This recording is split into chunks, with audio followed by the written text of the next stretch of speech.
ગુજરાતમાં અનરાધાર વરસાદ, રાજ્યમાં ભારે વરસાદની આગાહી કરવામાં આવી છે।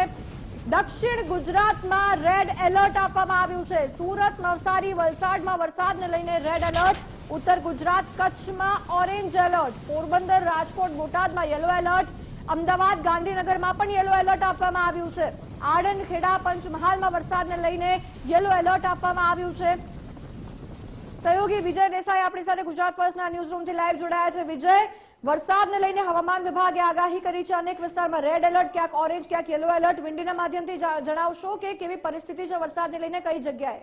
બિલકુલ કશિશ, સૌરાષ્ટ્રની બાદ હવે દક્ષિણ ગુજરાતની અંદર વરસાદ મેઘરાજાએ જમાવટ કરી છે, તો ઉત્તર ગુજરાતની અંદર પણ અતિ ભારે વરસાદ વરસી રહ્યો છે અને આગામી સમયમાં પણ આ પ્રકારે જ વરસાદ વરસવાની હવામાન વિભાગે આગાહી કરી છે। એ પહેલા આપણે સમજીશું વિંડીના માધ્યમથી કે આગામી સમય, જે આગામી 4-5 કલાકનો સમય છે તે કયા પ્રકારનો રહેશે ગુજરાતની અંદર। તો અત્યારે આ 2 વાગ્યાની પરિસ્થિતિ આપણે જોઈ રહ્યા છીએ તો ઉત્તર ગુજરાતની અંદર વરસાદી મોસમ જામી ચૂકી છે, વરસાદી સિસ્ટમ ત્યાં સ્થિર થઈ છે।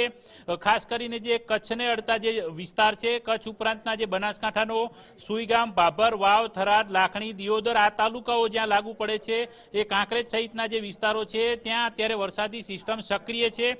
એ સિવાય સમગ્ર રાજ્યની અંદર જોવા જઈએ તો પાલનપુરથી મહેસાણા, બનાસકાંઠા, પાટણ, સાબરકાંઠા, અરવલ્લીની અંદર પણ વરસાદી માહોલ જોવા મળી રહ્યો છે। વિંડી દર્શાવી રહ્યું છે કે અમદાવાદની અંદર પણ આ જ પ્રકારે વરસાદી માહોલ હાલમાં આપણને જોવા મળી રહ્યો છે, જે આગામી સમયની અંદર એટલે કે 3 વાગ્યાની સ્થિતિએ આગામી ધીમે ધીમે આ જે સિસ્ટમ છે તે વધુ સક્રિય થશે અને આગામી સમયમાં વરસાદ વધુ પડશે।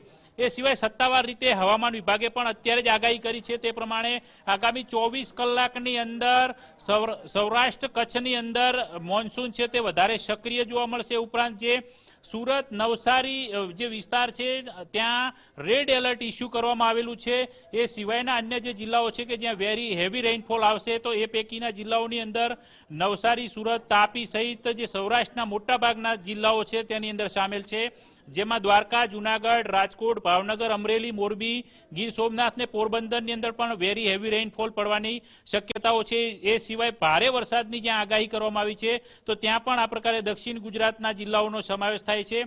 મેપના માધ્યમથી સમજીશું કે આખરે આજના દિવસે અને આવતીકાલના દિવસે એ પ્રકારે હવામાન વિભાગે કયા જિલ્લામાં કયા પ્રકારની આગાહી કરી છે। તો સૌથી પહેલા આજની તારીખની અંદર જોઈશું તો અત્યારે સુરત, નવસારી, વલસાડ જે જિલ્લો છે, ઉપરાંત દાદરાનગર હવેલીની અંદર પણ રેડ એલર્ટ અપાયેલું છે। એ સિવાયના જે અન્ય જિલ્લાઓની અંદર આપણે નજર કરીશું તો કચ્છ, બનાસકાંઠા, પાટણ, સાબરકાંઠા સહિતનો જે વિસ્તાર છે એટલે કે ઉત્તર ગુજરાત અને કચ્છ જ્યાં ઓરેન્જ એલર્ટ છે। એ સિવાય જે સૌરાષ્ટ્રના જે કેટલાક જિલ્લાઓ છે જેમાં મોરબી, સુરેન્દ્રનગર, જામનગર, દ્વારકા જ્યાં ઓરેન્જ એલર્ટ ઇસ્યુ કરાયેલું છે, તો પોરબંદર, રાજકોટ અને બોટાદ જિલ્લાની અંદર યલો એલર્ટ છે। તો અમદાવાદ, ગાંધીનગર સહિત મધ્ય ગુજરાતના જે કેટલાક જિલ્લાઓ છે જેમાં ખેડા, આણંદ, વડોદરા સહિતના નર્મદા આ જિલ્લાની અંદર પણ યલો એલર્ટ છે। તો દાહોદ અને છોટા ઉદેપુરમાં ઓરેન્જ એલર્ટ ઇસ્યુ કરવામાં આવેલું છે।